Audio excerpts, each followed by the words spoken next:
Magandang hapon sa inyo lahat. Narito po ang ating magiging lagay na panahon sa araw nito. Amihan or northeast monsoon na nakakaapekto sa northern at central Luzon. Samantala, meron tayong nanamataan isang low pressure area na sa labas ng Philippine Area of Responsibility. Nasa layo itong 1,270 kilometers east of Mindanao. Dahil sa trap ng low pressure area o yung extension o elongated area ng low pressure area ay naapektuhan niya itong Mindanao. Kaya pa sa araw nito, dahil sa yung nakikita na halos buong bansa, Luzon at Visayas ay may mga kaulapan, ganun din sa Mindanao. Asahan po natin ang Cagayan Valley, Aurora ay makakaranas ng maulap na may mga light to moderate rains at isolated thunderstorm.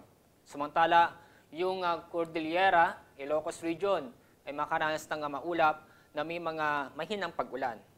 Sa Davao at Caraga Region, dahil sa trough ng low pressure area, ay inaasahan po natin na maulap na may mga light to moderate rains at thunderstorm. Samantala, ang nalabing bahagi ng bansa kasama ang Metro Manila, gayon din ang buong Visayas, asahan po natin na magiging bahagya hanggang sa maulap na kalangitan na may mga isolated na mga pag-ulan o thunderstorm. Dahil sa epekto ng amihan kung saan naapektuhan ang northern at central Luzon, ang buong seaboard ng northern at central Luzon ay magiging maalon hanggang sa napakalon. Kaya po delikatong pumalaot, lalo na pong ating mangingisda.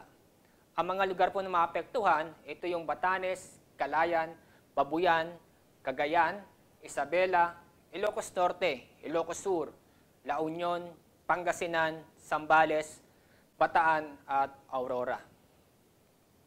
Ang inaasahan po natin agwat ng temperatura sa Metro Manila ay mula 24 hanggang 33 degrees Celsius. Sa Baguio, dahil sa epekto ng amihan, ay nanatili pa rin mula 15 hanggang 21 degrees Celsius. Malamig pa rin ang panahon sa Tagaytay kung saan maglalaro mula 22 hanggang 29 degrees Celsius. Samantala sa Puerto Princesa, ay mabahagyang mainit mula 26 hanggang 32 degrees Celsius. Sa Metro Cebu ay bahagyang mainit pa rin kung saan maglalaro mula 25 hanggang 31 degrees Celsius. Sa Iloilo City ay kapares din ng Metro Cebu mula 25 hanggang 31 degrees Celsius. Sa Metro Davao ay bahagyang malamig na panahon dahil sa epekto ng trough ng low pressure area kung saan inaasahan po natin may mga pag-ulan. Kaya inaasahan po natin na agwat ng temperatura ay mula 25 hanggang 29 degrees Celsius. Sa Zamboanga City ay mainit po panahon, kaya inaasahan po natin na agwat ng temperatura ay mula 24 hanggang 32 degrees Celsius.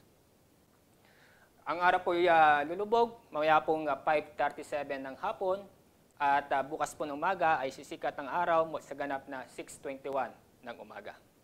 Bisitahin po ang ating official Twitter account na DOST_Pag-asa, ang ating official Facebook account, DOST_Pag-asa. Ang ating account sa YouTube ay Pag-asa Weather Report at ang ating official website, pag-asa.dost.gov.ph. Mula sa Pag-asa Weather Forecasting Section, ako po si Alzardi Aurelio.